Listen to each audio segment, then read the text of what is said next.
حضرت ابو سعید خدری رضی اللہ عنہ بیان کرتے ہیں کہ عورتوں نے نبی صلی اللہ علیہ وسلم سے کہا کہ مرد آپ کو تنہا نہیں چھوڑتے کہ ہم بھی آپ کے پاس آ سکیں، اس لیے آپ خود ہی ہمارے لیے ایک دن مقرر کر دیں۔ چنانچہ آپ نے ان کے لیے ایک دن مقرر کیا جس میں آپ ان کے پاس آئے اور انہیں نصیحت کی اور انہیں کرنے کی باتیں بتلائیں، اور من جملہ ان باتوں کے جو آپ نے ان سے کہی تھیں یہ بات بھی تھی کہ تم میں سے جس عورت نے اپنے بچوں میں سے 3 بچے آگے بھیجے ہوں گے تو وہ اس کے لیے آگ سے روک بنیں گے۔ اس پر ایک عورت نے کہا اور 2 بھی؟ فرمایا 2 بھی۔ ابن ابی ملیکہ سے روایت ہے کہ حضرت عائشہ رضی اللہ عنہا نبی صلی اللہ علیہ وسلم کی زوجہ جس بات کو نہ جانتی ہوتی، جب بھی اسے وہ سنتی تو وہ ضرور ہی اس کے متعلق دوبارہ پوچھتی، یہاں تک کہ وہ اسے اچھی طرح سمجھ لیتی، اور یہ کہ نبی صلی اللہ علیہ وسلم نے فرمایا جس سے حساب کیا گیا اسے سزا دی گئی۔ حضرت عائشہ رضی اللہ عنہا کہتی تھی، اس پر میں نے کہا کیا اللہ تعالیٰ نہیں فرماتا فَسَوْفَ يُحَاسَبُ حِسَابًا يَسِيرًا، یعنی ان قریب اس سے آسان حساب لیا جائے گا؟ کہتی تھیں آپ نے فرمایا کہ یہ تو صرف پیش کرنا ہے، حساب میں جس کی نکتہ چینی اور چھان بین ہوئی وہ ہلاک ہوگا۔ حضرت ابو شریح رضی اللہ عنہ سے روایت ہے کہ انہوں نے عمرو بن سعید سے کہا، اور وہ اس وقت مکہ کی طرف فوجیں بھیج رہے تھے، اے امیر مجھے اجازت دیں کہ میں آپ کو ایک ایسی بات بتاؤں جو نبی صلی اللہ علیہ وسلم نے فتح مکہ کے دوسرے دن کھڑے ہو کر بیان کی تھی۔ میرے دونوں کانوں نے وہ سنی اور میرے دل نے سمجھ کر یاد کر لی، اور جب آپ نے وہ کہی تھی تو میری دونوں آنکھیں آپ کو دیکھ رہی تھیں۔ اللہ کی حمد آپ نے بیان کی اور اس کی تعریف کی، پھر فرمایا کہ اللہ نے مکہ کو عزت دی ہے اور لوگوں نے اس کو عزت نہیں دی، اس لیے جو آدمی اللہ اور یوم آخرت پر ایمان رکھتا ہو اس کے لیے جائز نہیں کہ اس میں خون بہائے یا کسی درخت کو کاٹے۔ پس اگر کوئی اس وجہ سے اس کے متعلق اجازت سمجھے کہ رسول اللہ صلی اللہ علیہ وسلم اس میں لڑے تھے تو تم کہو کہ اللہ ہی نے اپنے رسول کو اجازت دی تھی اور اس نے تمہیں اجازت نہیں دی، اور مجھے بھی صرف دن میں سے ایک گھڑی بھر ہی اس کے متعلق اجازت دی گئی تھی۔ پھر اس کا ادب آج ویسے کا ویسا دوبارہ قائم ہو گیا ہے جیسے اس کا ادب کل تھا، اور چاہیے کہ جو حاضر ہے وہ غیر حاضر کو یہ بات پہنچا دے۔ حضرت ابو بکرہ رضی اللہ عنہ سے روایت ہے کہ نبی صلی اللہ علیہ وسلم نے فرمایا، تمہارے خون اور تمہارے مال اور تمہاری عزتیں تمہارے لیے ایسی ہی معزز ہیں جیسے اس مہینے میں تمہارا یہ دن معزز ہے، سو چاہیے کہ جو تم میں سے حاضر ہے وہ غیر حاضر کو پہنچا دے۔ حضرت علی رضی اللہ عنہ کہتے تھے کہ نبی صلی اللہ علیہ وسلم نے فرمایا، مجھ پر جھوٹ مت باندھو، کیونکہ جس نے مجھ پر جھوٹ باندھا تو پھر وہ آگ میں ہی داخل ہوا۔ حضرت ابو ہریرہ رضی اللہ عنہ سے روایت ہے کہ نبی صلی اللہ علیہ وسلم فرماتے تھے، میرے نام پر اپنا نام رکھو اور میری کنیت کو اپنے لیے مت اختیار کرو، اور جس نے مجھے خواب میں دیکھا تو یقیناً اس نے مجھے ہی دیکھا، کیونکہ شیطان میری صورت نہیں بن سکتا، اور جو مجھ پر جان بوجھ کر جھوٹ باندھے وہ آگ میں اپنا ٹھکانہ بنا لے۔ حضرت ابو ہریرہ رضی اللہ عنہ کہا کرتے تھے کہ نبی صلی اللہ علیہ وسلم کے صحابہ میں سے کوئی بھی ایسا نہیں جس کے پاس مجھ سے زیادہ حدیثیں ہوں جو آپ سے مروی ہیں، سوائے ان حدیثوں کے جو حضرت عبداللہ بن عمرو روایت کیا کرتے تھے، یعنی وہ زیادہ ہیں کیونکہ وہ لکھتے تھے اور میں لکھتا نہیں تھا۔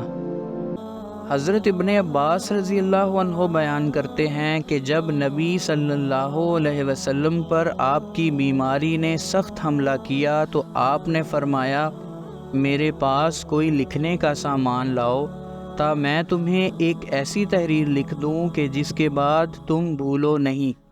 حضرت عمر رضی اللہ عنہ نے کہا کہ نبی صلی اللہ علیہ وسلم پر بیماری نے غلبہ کیا ہے اور ہمارے پاس اللہ کی کتاب ہے جو ہمارے لیے کافی ہے۔ اس پر انہوں نے آپس میں اختلاف کیا اور شور بہت ہو گیا، تو آپ صلی اللہ علیہ وسلم نے فرمایا، اٹھو، میرے پاس سے چلے جاؤ، میرے پاس جھگڑنا نہیں چاہیے۔ اس پر حضرت ابن عباس رضی اللہ عنہ باہر چلے گئے۔ وہ کہا کرتے تھے، بڑا نقصان سارے کا سارا یہی ہے کہ رسول اللہ صلی اللہ علیہ وسلم کو لکھنے سے روک دیا۔ حضرت ام سلمہ رضی اللہ عنہ بیان کرتی تھیں کہ نبی صلی اللہ علیہ وسلم ایک رات جاگے اور فرمایا، سبحان اللہ، آج رات کیا کیا فتنے اتارے گئے اور کیا کیا خزانے کھولے گئے ہیں۔ کوٹھڑیوں والوں کو جگاؤ، دنیا میں کتنی ہی پوشاک پہنے ہیں جو آخرت میں ننگی ہوں گی۔ حضرت ابن عباس رضی اللہ عنہ بیان کرتے ہیں کہ میں اپنی خالہ حضرت میمونہ رضی اللہ عنہا بنت حارث کے گھر سویا، جو کہ نبی صلی اللہ علیہ وسلم کی زوجہ تھیں، اور نبی صلی اللہ علیہ وسلم ان کی باری کی رات ان کے ہاں تھے۔ نبی صلی اللہ علیہ وسلم نے عشاء کی نماز پڑھی، پھر اپنے گھر آئے اور 4 رکعتیں نماز پڑھی، پھر سو گئے۔ اس کے بعد اٹھے اور فرمایا، یہ بچہ سو گیا ہے، یا کوئی ایسا ہی کلمہ فرمایا جو اس سے ملتا جلتا تھا۔ اس کے بعد آپ صلی اللہ علیہ وسلم نماز کے لیے کھڑے ہو گئے اور میں بھی آپ کی بائیں طرف کھڑا ہو گیا۔ آپ نے مجھے اپنے دائیں طرف کر دیا اور 5 رکعتیں نماز پڑھی، پھر 2 رکعتیں نماز پڑھی۔ اس کے بعد آپ صلی اللہ علیہ وسلم سو گئے، یہاں تک کہ میں نے آپ کے خراٹے سنے۔ پھر آپ نماز کے لیے باہر تشریف لے گئے۔ حضرت ابو ہریرہ رضی اللہ عنہ بیان کرتے ہیں کہ لوگ کہتے ہیں کہ ابو ہریرہ بہت حدیثیں بیان کرتا ہے، اگر کتاب اللہ میں 2 آیتیں نہ ہوتی تو میں ایک بھی حدیث بیان نہ کرتا۔ یہ کہہ کر انہوں نے یہ آیت پڑھی، ان الذین یکتمون ما انزلنا من البینات وانا التواب الرحیم تک۔ ہمارے بھائی مہاجرین کو تو منڈیوں میں خرید و فروخت مصروف رکھتی، اور ہمارے بھائی انصار کو ان کی جائیدادوں کے متعلق کام کاج مصروف رکھتا تھا، اور ابو ہریرہ اپنا پیٹ بھر کر رسول اللہ صلی اللہ علیہ وسلم سے لپٹا رہتا تھا، اور وہ ان موقعوں پر حاضر رہتا جہاں وہ حاضر نہ ہوتے، اور وہ باتیں یاد رکھتا جو وہ یاد نہ رکھتے تھے۔ حضرت ابو ہریرہ رضی اللہ عنہ بیان کرتے ہیں کہ میں نے کہا، یا رسول اللہ صلی اللہ علیہ وسلم، میں آپ سے بہت سی باتیں سنتا ہوں لیکن انہیں بھول جاتا ہوں۔ فرمایا، اپنی چادر پھیلاؤ۔ میں نے پھیلا دی۔ حضرت ابو ہریرہ رضی اللہ عنہ کہتے تھے، آپ نے اپنے دونوں ہاتھوں سے چلو بھر کر ڈالا، پھر فرمایا، اس کو اکٹھا کر لو۔ میں نے اسے اکٹھا کر لیا، اس کے بعد میں کوئی بات نہ بھولتا تھا۔ حضرت جریر رضی اللہ عنہ سے روایت ہے کہ نبی کریم صلی اللہ علیہ وسلم نے حجۃ الوداع میں ان سے فرمایا کہ لوگوں کو سننے کے لیے خاموش کراؤ۔ اس کے بعد آپ صلی اللہ علیہ وسلم نے فرمایا، میرے بعد کافر نہ ہو جانا کہ ایک دوسرے کی گردنیں مارنے لگ جاؤ۔ حضرت ابو موسیٰ رضی اللہ عنہ سے روایت ہے، وہ کہتے تھے، ایک شخص نبی صلی اللہ علیہ وسلم کے پاس آیا اور اس نے کہا، یا رسول اللہ، اللہ کی راہ میں لڑنا کیا ہوتا ہے؟ کیونکہ ہم میں سے ایک غصے کی وجہ سے بھی لڑتا ہے اور حمیت کی وجہ سے بھی لڑتا ہے۔ اس پر آپ صلی اللہ علیہ وسلم نے اس کی طرف سر اٹھایا۔ راوی نے کہا، اور آپ نے اس کی طرف سر اس لیے اٹھایا تھا کیونکہ وہ کھڑا تھا۔ تو آپ صلی اللہ علیہ وسلم نے فرمایا، جو شخص اس لیے لڑتا ہے کہ اللہ ہی کا بول بالا ہو تو یہ لڑنا اللہ عز و جل کی راہ میں ہوگا۔ حضرت عائشہ رضی اللہ عنہا سے روایت ہے کہ نبی صلی اللہ علیہ وسلم نے فرمایا، اے عائشہ، اگر تیری قوم کا زمانہ قریب نہ ہوتا، حضرت ابن زبیر نے کہا یعنی کفر سے، تو میں کعبے کو توڑ ڈالتا اور اس کے 2 دروازے رکھتا، ایک دروازہ جس سے لوگ داخل ہوتے اور ایک دروازہ جس سے وہ نکلتے۔ چنانچہ حضرت ابن زبیر نے ایسا ہی کر دیا۔ حضرت انس رضی اللہ عنہ بیان کرتے ہیں کہ نبی کریم صلی اللہ علیہ وسلم نے حضرت معاذ رضی اللہ عنہ سے کہا، جو شخص اللہ تعالیٰ سے ایسی حالت میں ملے گا کہ اس نے اس کے ساتھ کسی چیز کو بھی شریک نہ ٹھہرایا ہوگا تو وہ جنت میں داخل ہوگا۔ حضرت معاذ رضی اللہ عنہ نے پوچھا، کیا میں لوگوں کو اس کی خوشخبری نہ دوں؟ فرمایا، نہیں، مجھے اندیشہ ہے کہ وہ بھروسہ کر لیں گے۔ حضرت علی رضی اللہ عنہ بن ابی طالب بیان کرتے ہیں کہ میں ایک ایسا آدمی تھا جس کی مزی بہت نکلتی تھی۔ میں نے مقداد رضی اللہ عنہ سے کہا کہ وہ نبی صلی اللہ علیہ وسلم سے مسئلہ پوچھیں، تو انہوں نے آپ سے پوچھا، جس پر آپ صلی اللہ علیہ وسلم نے فرمایا کہ اس میں وضو ہی کرنا ہوگا۔ حضرت عبداللہ بن عمر رضی اللہ عنہ سے روایت ہے کہ مسجد میں ایک شخص کھڑا ہوا اور اس نے پوچھا، یا رسول اللہ صلی اللہ علیہ وسلم، کس مقام سے آپ ہمیں احرام باندھنے کے لیے فرماتے ہیں؟ تو آپ صلی اللہ علیہ وسلم نے فرمایا، مدینہ والے ذی الحلیفہ سے احرام باندھیں، اور شام والے جحفہ سے احرام باندھیں، اور نجد والے کرن سے احرام باندھیں۔ اور حضرت ابن عمر رضی اللہ عنہ نے کہا کہ لوگ کہتے ہیں کہ رسول اللہ صلی اللہ علیہ وسلم نے فرمایا کہ یمن والے یلملم سے احرام باندھا کریں۔ حضرت ابن عمر رضی اللہ عنہ سے روایت ہے کہ ایک شخص نے نبی صلی اللہ علیہ وسلم سے پوچھا کہ احرام والا کیا پہنے؟ فرمایا، نہ قمیص پہنے اور نہ پگڑی اور نہ پاجامہ اور نہ ہی لمبی ٹوپی اور نہ وہ کپڑا جس میں ورس یا زعفران لگی ہو، اور اگر وہ جوتا نہ پائے تو موزے پہن لے، اور چاہیے کہ وہ ان کو اس قدر کاٹ دے کہ وہ ٹخنوں کے نیچے تک ہو جائیں۔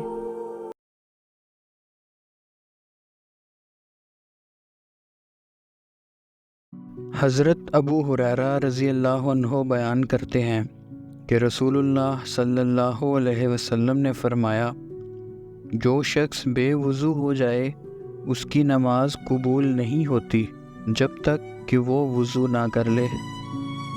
حضرت ابو ہریرہ رضی اللہ عنہ بیان کرتے ہیں، میں نے نبی کریم صلی اللہ علیہ وسلم کو یہ فرماتے ہوئے سنا کہ جب لوگ قیامت کے دن بلائے جائیں گے تو میری امت کی پیشانیاں وضو کے آثار سے چمکتی ہوں گی اور ہاتھ پاؤں روشن ہوں گے، بس تم میں سے جو بھی اپنی روشنی بڑھا سکے تو چاہیے کہ وہ بڑھائے۔ حضرت عبداللہ بن زید رضی اللہ عنہ سے روایت ہے کہ انہوں نے رسول اللہ صلی اللہ علیہ وسلم کے پاس اس آدمی کی شکایت کی جسے یہ خیال ہو جاتا ہے کہ وہ نماز میں کچھ محسوس کرتا ہے، تو آپ صلی اللہ علیہ وسلم نے فرمایا کہ وہ نہ پھرے، یا فرمایا نہ مڑے جب تک کہ آواز نہ سنے یا بو نہ پائے۔ حضرت اسامہ بن زید رضی اللہ عنہ سے روایت ہے کہ رسول اللہ صلی اللہ علیہ وسلم عرفات سے واپس آئے، جب گھاٹی میں پہنچے تو آپ نے اتر کر پیشاب کیا، پھر وضو کیا اور وضو پوری طرح نہ کیا، تو میں نے پوچھا، یا رسول اللہ، کیا آپ نماز پڑھیں گے؟ فرمایا، نماز تو آگے جا کر پڑھیں گے۔ پھر آپ صلی اللہ علیہ وسلم سوار ہو گئے۔ آپ جب مزدلفہ پہنچے تو آپ نے اتر کر وضو کیا اور پورے طور پر وضو کیا، پھر نماز کی تکبیر کہی گئی تو آپ نے مغرب کی نماز پڑھی۔ اس کے بعد ہر شخص نے اپنا اونٹ اپنے ڈیرے میں بٹھایا۔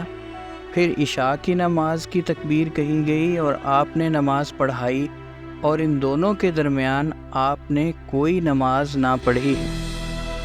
حضرت ابن عباس رضی اللہ عنہ کے متعلق ہے کہ انہوں نے وضو کیا اور اپنا منہ دھویا، اس طرح کہ پانی کا ایک چلو لے کر اس سے کلی کی اور ناک میں پانی لیا، پھر پانی کا ایک اور چلو لیا اور یوں کیا کہ اس کو اپنے دوسرے ہاتھ سے ملایا اور اس سے اپنا منہ دھویا، پھر پانی کا ایک اور چلو لیا اور اس سے اپنا دایاں ہاتھ دھویا، پھر پانی کا ایک اور چلو لیا اور اس سے اپنا بایاں ہاتھ دھویا، پھر انہوں نے اپنے سر کا مسح کیا، پھر پانی کا ایک اور چلو لیا اور اس کو اپنے دائیں پاؤں پر چھڑک کر اس کو دھویا، پھر ایک اور پانی کا چلو لیا اور اس سے دھویا، یعنی اپنے بائیں پاؤں کو۔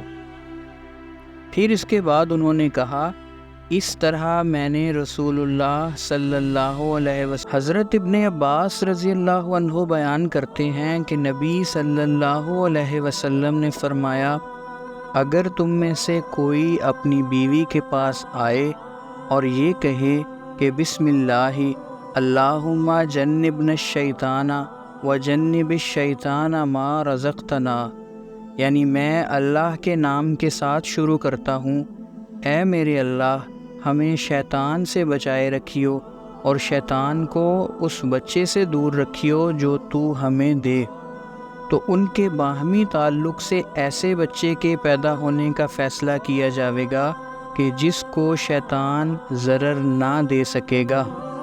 حضرت انس رضی اللہ عنہ بیان کرتے تھے کہ نبی کریم صلی اللہ علیہ وسلم جب بیت الخلاء جاتے تو فرماتے، اللہم انی اعوذ بک من الخبث والخبائث، کہ اے اللہ میں گندگی اور گندی باتوں سے تیری پناہ لیتا ہوں۔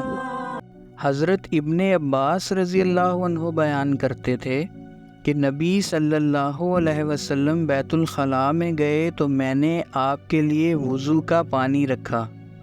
آپ صلی اللہ علیہ وسلم نے پوچھا، یہ کس نے رکھا ہے؟ تو آپ کو بتلایا گیا۔ اس پر آپ نے دعا کی، اللہم فقہہ فی الدین، اے اللہ اسے دین کی سمجھ عطا کر۔ حضرت ابو ایوب انصاری رضی اللہ عنہ بیان کرتے ہیں کہ رسول اللہ صلی اللہ علیہ وسلم نے فرمایا، جب تم میں سے کوئی قضائے حاجت کے لیے جائے تو وہ قبلے کی طرف منہ نہ کرے اور نہ اس کی طرف اپنی پیٹھ کرے، مشرق کی طرف منہ کرو یا مغرب کی طرف۔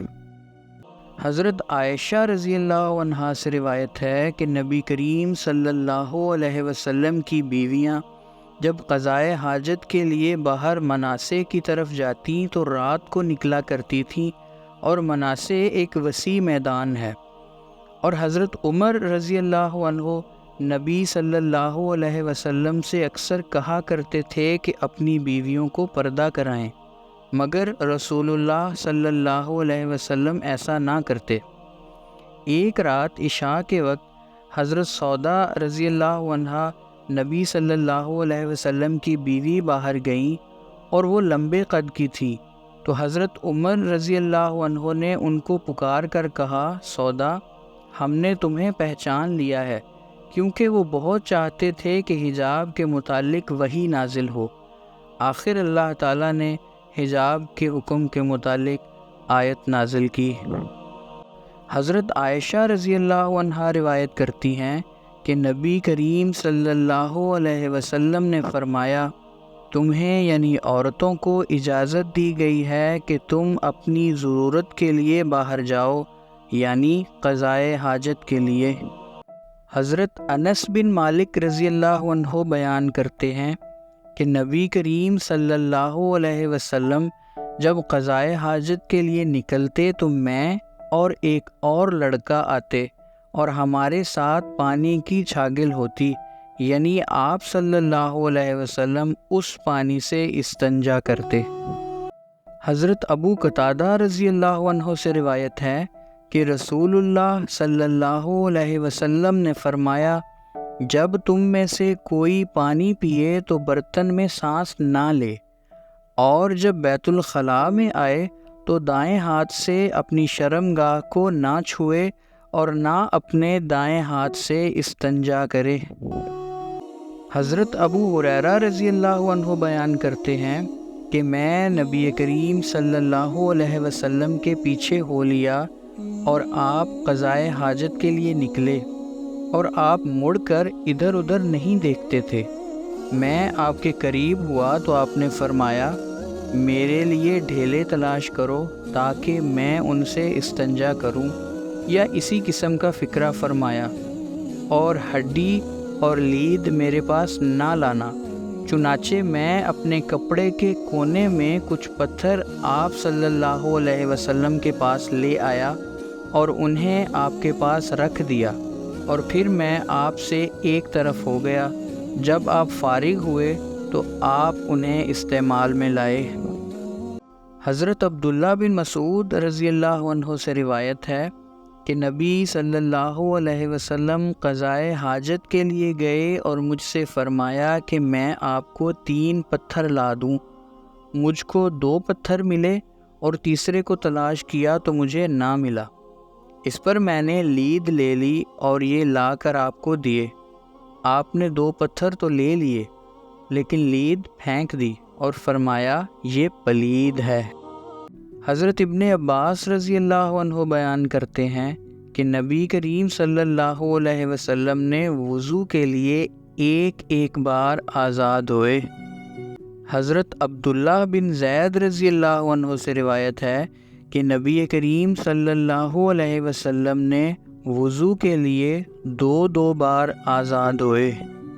حمران جو حضرت عثمان رضی اللہ عنہ کے آزاد کردہ غلام تھے، بیان کرتے ہیں کہ انہوں نے حضرت عثمان بن عفان رضی اللہ عنہ کو دیکھا کہ انہوں نے ایک برتن منگوایا اور اپنے دونوں ہاتھ 3 بار پانی ڈال کر دھوئے، پھر اپنا دایاں ہاتھ برتن میں ڈالا اور کلی کی اور ناک صاف کیا، پھر اپنا منہ اور اپنے دونوں ہاتھ کوہنیوں تک 3 بار دھوئے، پھر اپنے سر کا مسح کیا، پھر اپنے دونوں پاؤں ٹخنوں تک 3 بار دھوئے، پھر کہا کہ رسول اللہ صلی اللہ علیہ وسلم فرماتے تھے کہ جس نے میرے اس وضو کی طرح وضو کیا اور پھر اس طرح 2 رکعتیں پڑھیں کہ ان میں اپنے نفس سے باتیں نہ کی، تو جو گناہ بھی اس سے پہلے ہو چکے ہیں ان سب سے اس کی مغفرت کی جائے گی۔ حضرت ابو ہریرہ رضی اللہ عنہ سے مروی ہے کہ نبی کریم صلی اللہ علیہ وسلم نے فرمایا، جو شخص وضو کرے تو ناک صاف کرے، اور جو استنجا کے لیے ڈھیلے استعمال کرے تو طاق استعمال کرے۔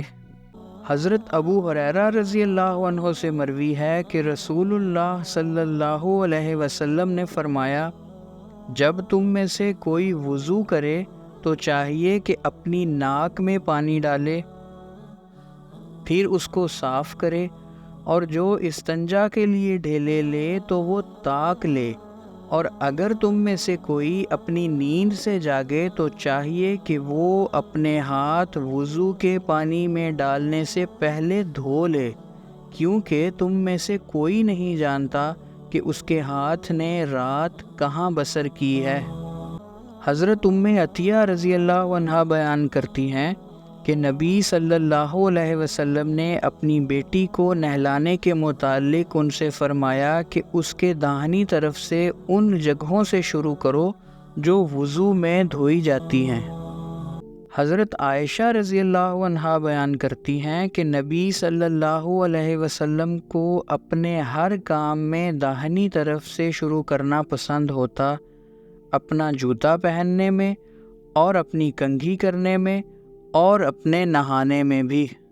حضرت انس بن مالک رضی اللہ عنہ بیان کرتے ہیں کہ میں نے رسول اللہ صلی اللہ علیہ وسلم کو دیکھا اور اس وقت عصر کی نماز کا وقت ہو چکا تھا اور لوگ وضو کا پانی تلاش کرنے لگے مگر نہ پایا۔ رسول اللہ صلی اللہ علیہ وسلم کے پاس کچھ پانی لایا گیا۔ رسول اللہ نے اس برتن میں اپنا ہاتھ ڈالا اور لوگوں سے فرمایا کہ اس سے وضو کریں۔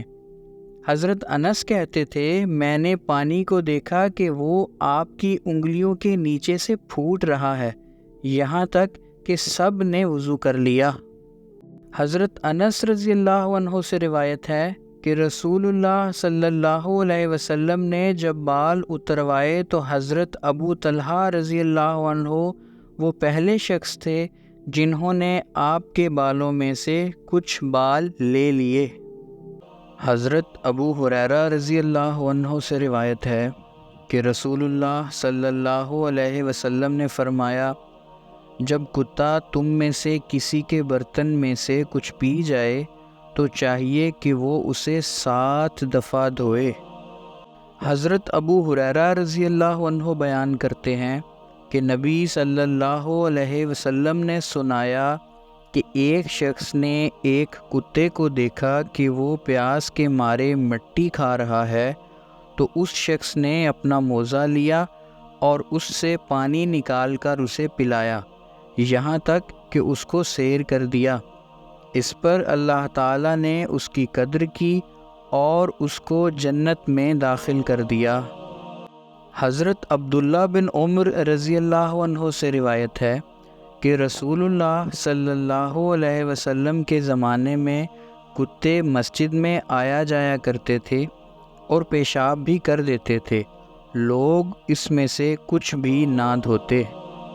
حضرت عدی بن حاتم رضی اللہ عنہ بیان کرتے ہیں کہ میں نے نبی صلی اللہ علیہ وسلم سے شکاری کتے کے شکار کے متعلق پوچھا تو آپ صلی اللہ علیہ وسلم نے فرمایا، جب تم اپنے سدھائے ہوئے کتے کو چھوڑو اور وہ شکار مارے تو تم کھاؤ، اور اگر وہ کھا لے تو تم نہ کھاؤ، کیونکہ اس نے اسے اپنے لیے ہی پکڑا ہے۔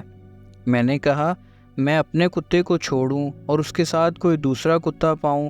تو آپ صلی اللہ علیہ وسلم نے فرمایا، نہ کھاؤ، کیونکہ تم نے اپنے کتے پر بسم اللہ پڑھی تھی جبکہ دوسرے کتے پر نہیں پڑھی تھی۔ حضرت ابو ہریرہ رضی اللہ عنہ بیان کرتے ہیں کہ نبی کریم صلی اللہ علیہ وسلم نے فرمایا، بندہ نماز میں ہی ہوتا ہے جب تک وہ مسجد میں نماز کا انتظار کرتا رہے، بشرطے کہ وہ بے وضو نہ ہو جائے۔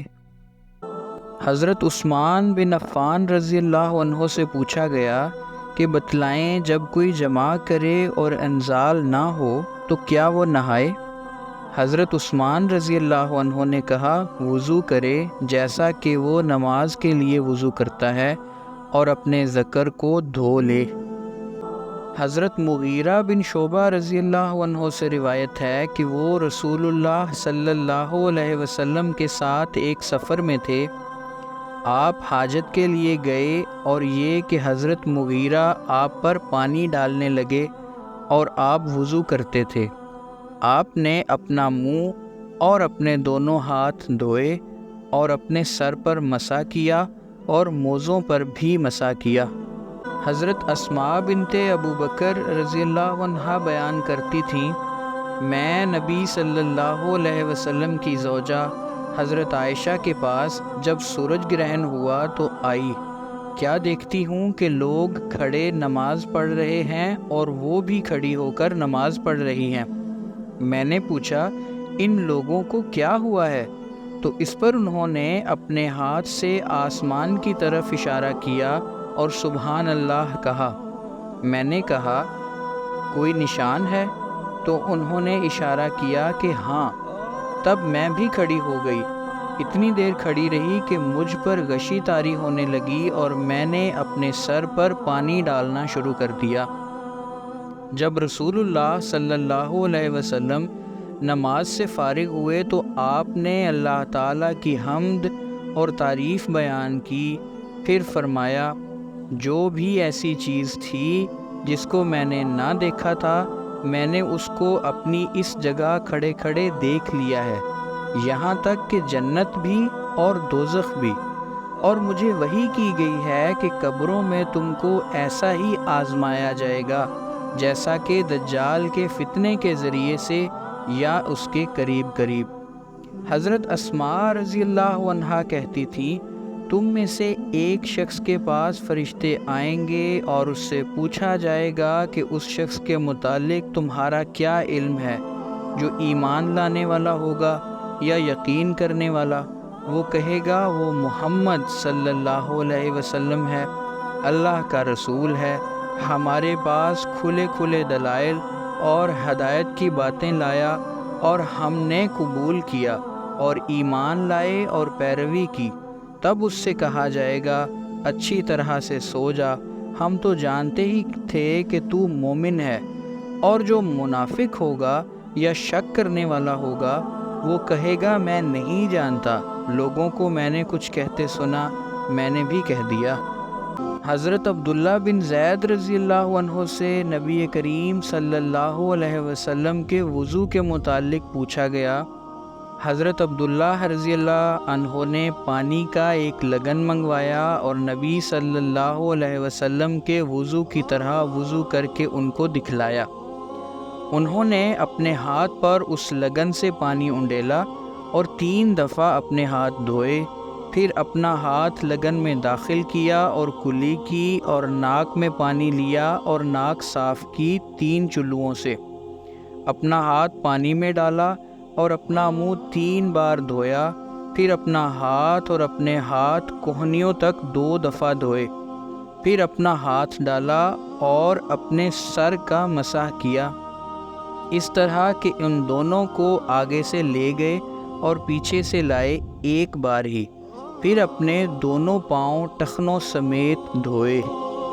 حضرت ابو جحیفہ رضی اللہ عنہ بیان کرتے تھے کہ نبی کریم صلی اللہ علیہ وسلم دوپہر کو ہمارے پاس آئے اور آپ کے لیے وضو کا پانی لایا گیا جس سے آپ نے وضو کیا، پھر لوگ آپ کے وضو کا بچا ہوا پانی بدن پر ملنے لگے۔ اس کے بعد نبی کریم صلی اللہ علیہ وسلم نے ظہر کی 2 رکعتیں اور عصر کی 2 رکعتیں پڑھیں اور آپ کے سامنے ایک برچھی تھی۔ حضرت ابو موسیٰ رضی اللہ عنہ بیان کرتے ہیں کہ نبی کریم صلی اللہ علیہ وسلم نے ایک پیالہ منگوایا جس میں کچھ پانی تھا، آپ نے اپنے ہاتھ اور منہ اس میں دھوئے اور اس میں کلی کی، پھر ان دونوں سے فرمایا اس میں سے پی لو اور اپنے منہوں اور سینوں پر ڈالو۔ حضرت محمود بن ربیع رضی اللہ عنہ بیان کرتے تھے کہ جب نبی کریم صلی اللہ علیہ وسلم وضو کرتے تو قریب ہوتا کہ صحابہ آپ کے وضو کے پانی پر آپس میں لڑ پڑیں۔ حضرت صائب بن یزید رضی اللہ عنہ بیان کرتے تھے کہ میری خالہ نبی صلی اللہ علیہ وسلم کے پاس مجھے لے گئیں اور کہا، یا رسول اللہ صلی اللہ علیہ وسلم، میری بہن کا بیٹا بیمار ہے، تو آپ نے میرے سر پر ہاتھ پھیرا اور میرے لیے برکت کی دعا کی۔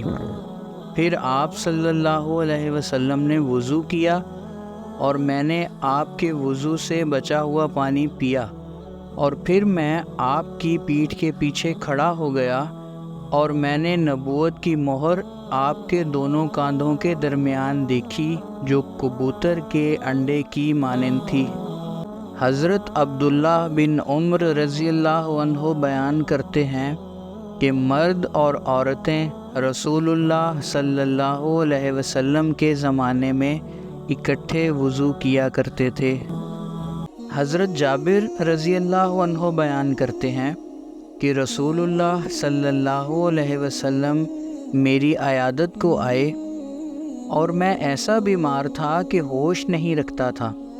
آپ صلی اللہ علیہ وسلم نے وضو کیا اور اپنے وضو کے پانی سے کچھ پانی مجھ پر ڈالا، میں ہوش میں آ گیا اور میں نے کہا، یا رسول اللہ صلی اللہ علیہ وسلم، یہ میراث کس کے لیے ہوگی؟ میرے وارث تو کلالہ ہیں۔ تب فرائض کی آیت نازل ہوئی۔ حضرت انس رضی اللہ عنہ سے روایت ہے کہ ایک دفعہ نماز کا وقت ہوا تو جن لوگوں کا گھر نزدیک تھا وہ اٹھ کر اپنے گھروں کی طرف چلے گئے اور کچھ لوگ باقی رہ گئے، تو رسول اللہ صلی اللہ علیہ وسلم کے پاس پتھر کا ایک لگن لایا گیا جس میں کچھ پانی تھا۔ وہ لگن چھوٹا تھا، آپ اس میں اپنا ہاتھ نہ پھیلا سکتے تھے۔ سب لوگوں نے وضو کیا۔ ہم نے کہا تم کتنے تھے؟ تو کہا 80 سے کچھ زیادہ۔ حضرت عائشہ رضی اللہ عنہا بیان کرتی تھیں کہ جب نبی صلی اللہ علیہ وسلم بیمار ہوئے اور آپ کی بیماری نے آپ پر سخت حملہ کیا تو آپ نے اپنی بیویوں سے اجازت لی کہ میرے گھر میں آپ کی تیمارداری کی جائے، تو انہوں نے آپ صلی اللہ علیہ وسلم کو اجازت دی۔ اس پر نبی صلی اللہ علیہ وسلم 2 آدمیوں کے درمیان سہارا لیتے ہوئے نکلے۔ آپ کے پاؤں زمین پر لکیر ڈال رہے تھے۔ حضرت عباس اور حضرت علی رضی اللہ عنہما کے درمیان سہارا لے کر آئے۔ حضرت عائشہ رضی اللہ عنہا بیان کرتی تھی کہ جب نبی کریم صلی اللہ علیہ وسلم کی تکلیف بڑھ گئی اور آپ اپنے گھر میں داخل ہوئے تو آپ نے فرمایا، مجھ پر 7 ایسی مشکوں سے پانی اونڈیلو کہ جن کے بندھن نہ کھولے گئے ہوں، شاید کہ میں لوگوں کو وصیت کر سکوں۔ آپ کو ایک لگن میں بٹھایا گیا جو نبی کریم صلی اللہ علیہ وسلم کی زوجہ حضرت حفصہ رضی اللہ عنہا کا تھا۔ پھر ہم آپ پر مشقیں ڈالنے لگے، یہاں تک کہ آپ ہم کو اشارہ کرنے لگے کہ بس تم کر چکی۔ پھر آپ لوگوں کے پاس باہر گئے۔ حضرت انس رضی اللہ عنہ سے روایت ہے کہ نبی صلی اللہ علیہ وسلم نے پانی کا ایک برتن منگوایا تو آپ کے لیے ایک کھلے منہ کا چوڑا پیالہ لایا گیا جس میں کچھ پانی تھا۔ آپ نے اپنی انگلیاں اس میں رکھ دیں۔ حضرت انس رضی اللہ عنہ کہتے تھے، میں پانی کو دیکھنے لگا کہ وہ آپ کی انگلیوں کے درمیان سے پھوٹ کر نکل رہا تھا۔ حضرت انس کہتے ہیں کہ جن لوگوں نے وضو کیا میں نے ان کا اندازہ کیا تھا، وہ 70-80 کے درمیان تھے۔